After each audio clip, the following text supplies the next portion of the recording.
আমরা আগের ক্লাসটাতে voltage, current এবং রেজিস্ট্যান্স সম্পর্কে জেনেছি। তো আজকের এই ক্লাসটাতে আমরা এই ভোল্টেজ, কারেন্ট এবং রেজিস্ট্যান্সের মধ্যবর্তী সম্পর্কটা একটু ডিফাইন করার চেষ্টা করব। তো ভোল্টেজ, কারেন্ট এবং রেজিস্ট্যান্সের মধ্যবর্তী সম্পর্ক যে সূত্র বা যে লর মাধ্যমে ডিফাইন করা হয় তাকে মূলত বলা হয় হচ্ছে ওহমস ল। ওহমস ল কী বলে? তো চলুন আমরা একটু এটা বোঝার চেষ্টা করি। ওহমস ল বলে হচ্ছে reaction is equal to effect divided by opposition. তো এই জিনিসটা আমরা আমাদের ইন্টারভিডিওটাতে একটা এক্সাম্পলের মাধ্যমে বোঝানোর চেষ্টা করেছি। তো সেই উদাহরণটাই আমরা এখানে আসলে একটু ভালো করে বোঝার চেষ্টা করি। ধরুন এই যে শাহিদ আফ্রিদির হাতে যে ব্যাটটা আছে, সে ব্যাটটা দিয়ে সে এই বলটাকে সজোরে হিট করলো। সজোরে হিট করার ফলশ্রুতিতে কি হবে? বলটা উড়ে গিয়ে বাউন্ডারি লাইনের এপাশ যে মাটিতে স্পর্শ করলো। এই যে বলটা উড়ে যে বাউন্ডারি লাইনের এপাশে মাটিতে স্পর্শ করলো। এখন এই যে শাহিদ আফ্রিদি বলটাকে হিট করলো, এটা বলটার উপর একটা ইফেক্ট তৈরি করলো। এই ইফেক্ট তৈরি করার কারণে এই বলটা কি করলো? সামনের দিকে অগ্রসর হতে থাকলো।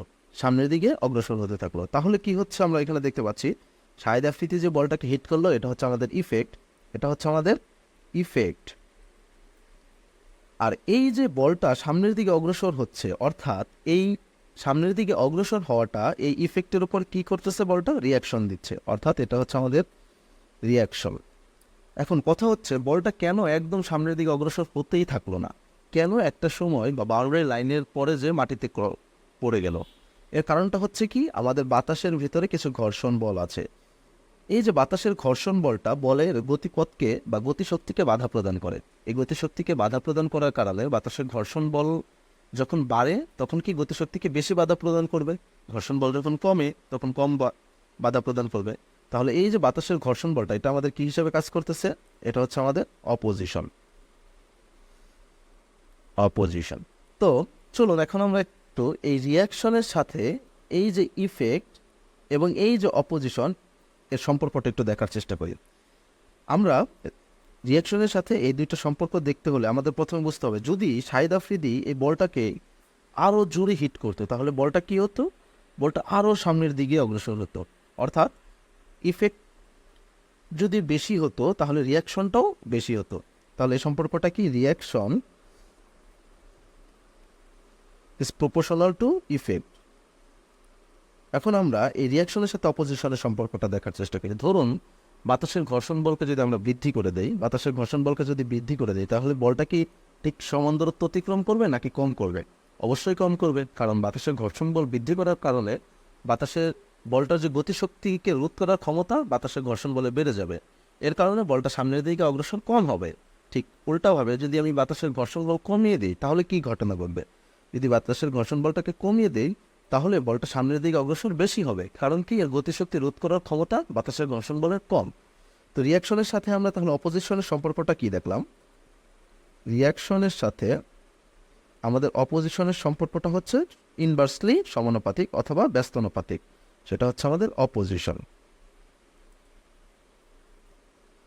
তো চলুন এখন আমরা একটা ইলেকট্রিক সার্কিটে বা ইলেকট্রিক সিস্টেমে এই জিনিসটা একটু বোঝার চেষ্টা করি। তো এটা আমাদের একটা ইলেকট্রিক্যাল সার্কিট বা ইলেকট্রিক্যাল সিস্টেম। এখানে আমরা দেখতে পাচ্ছি একটা ভোল্টেজ সোর্স বা একটা ব্যাটারির সাথে কানেক্টেড ওয়্যারের মাধ্যমে কানেক্ট করা আছে পজিটিভ এবং নেগেটিভ পার্ট।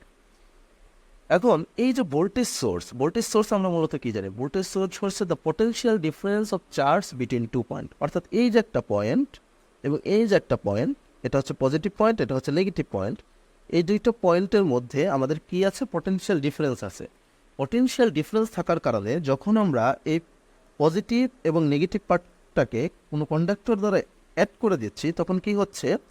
এই যে নেগেটিভ পার্ট, এই নেগেটিভ পার্ট থেকে কি হচ্ছে? আমাদের ইলেকট্রনগুলো প্রবাহিত হয়ে পজিটিভ পার্টের যে একটা সাম্য অবস্থা তৈরি করার চেষ্টা করতেছে। তো এই যে কন্ডাক্টরের ভেতর দিয়ে ইলেকট্রন প্রবাহ হচ্ছে, আমরা মূলত কি জানি?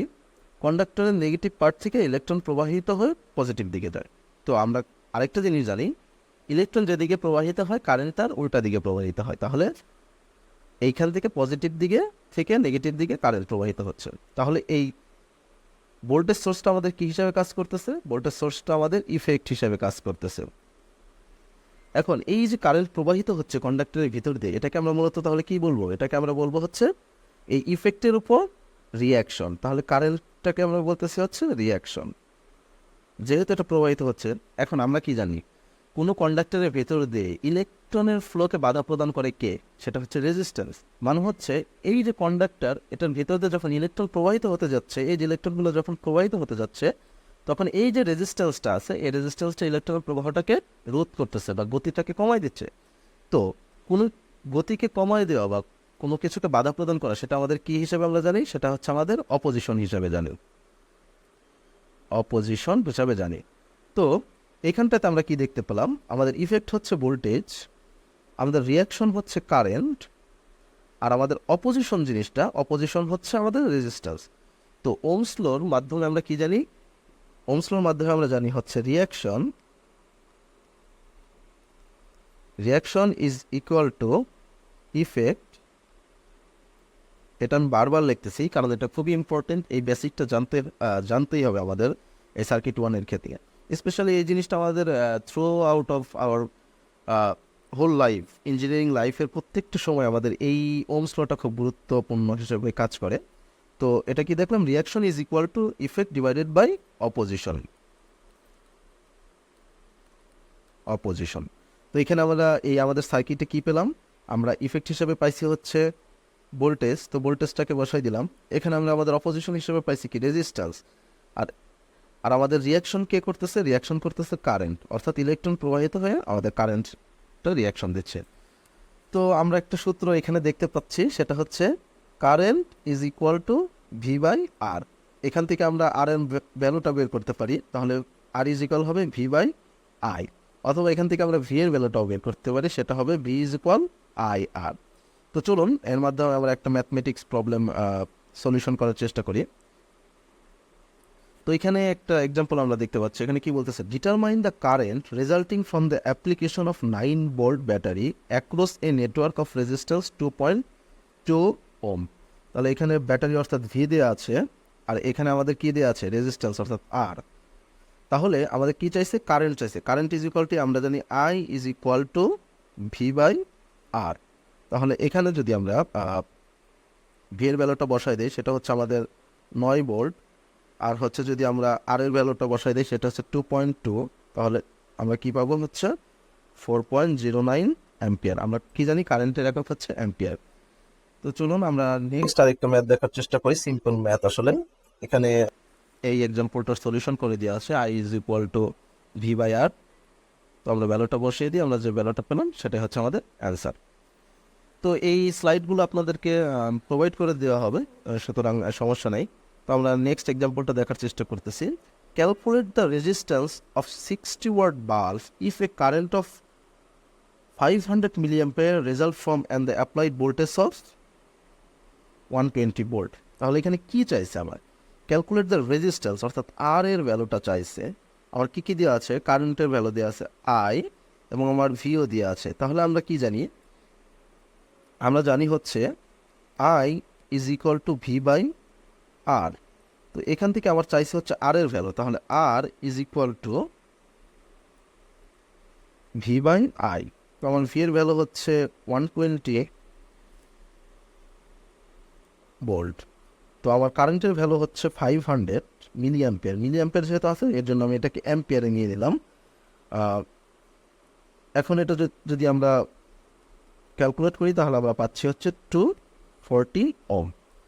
তো আরেকটা জিনিস, এই যে আমাদের হচ্ছে ম্যাথমেটিক্স টার্মগুলোর ক্ষেত্রে সবসময় আমরা ভোল্টেজকে রাখবো বোল্ডে, আর হচ্ছে কারেন্টকে রাখবো অ্যাম্পিয়ারে, আর রেজিস্ট্যান্সকে রাখবো ওমে। এর মাধ্যমে আমরা ক্যালকুলেশন করার চেষ্টা করবো। যদি মিলি অ্যাম্পিয়ার দিয়ে থাকে তাহলে আমরা সেটাকে অ্যাম্পিয়ারে নিয়ে নিব, যদি মাইক্রো অ্যাম্পিয়ার দেওয়া থাকে সেটাকে আমরা অ্যাম্পিয়ারে নিয়ে নিব, যদি আবার ভোল্টেজ আমাদের হচ্ছে কিলো ভোল্টে দেওয়া থাকে সেটাকে আমরা ভোল্টেজে কনভার্ট করে নেব। সেই জিনিসগুলো অবশ্যই আমরা জানি।